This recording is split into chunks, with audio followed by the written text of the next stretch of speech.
Praise the Lord. Shrimati Charles Cowman గారి రచనల నుండి ఎడారిలో సెలయేర్లు అను గ్రంథము నుండి అనుదిన ధ్యానములు.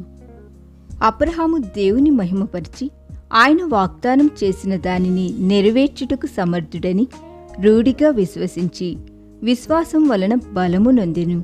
రోమిలికి రాసిన పత్రిక 4:21. అబ్రహాము తన శరీరం వంక చూసుకుంటే అతనికి స్పష్టంగా తెలిసిపోయేది అది మృతతుల్యమని.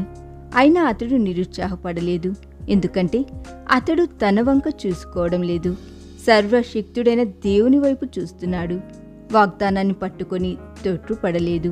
జలపాతంలా మీదికి ఉరుకుతున్న ఆశీర్వాదాల క్రింద నిటారుగా స్థిరంగా నిలబడ్డాడు.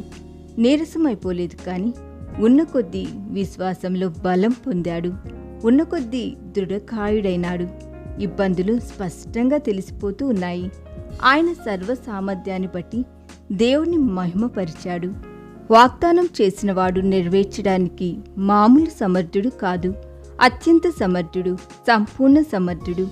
ఎంత సమర్థుడంటే ఆ సామర్థ్యత ముందు ఆ వాగ్దానం నెరవేర్చడం అన్నది ఎంతో అల్పమైన విషయమని తన మనస వాచ కర్మలా నమ్మాడు.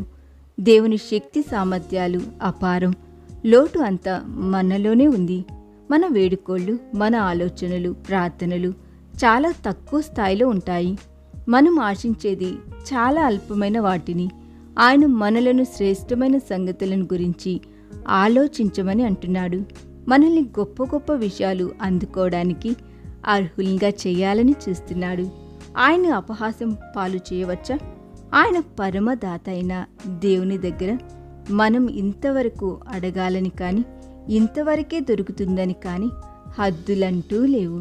అయితే ఇక్కడున్న షరతు ఒక్కటే, మనకి ఆశీర్వాదాలు మనలోని పరిశుద్ధాత్మ శక్తికి అనుగుణంగా దొరుకుతాయి. దీవెనల ఖజానాపైకి దేవుని దివ్య వాగ్దానాలను ఇచ్చిన మీదుగా ఎక్కిపోండి.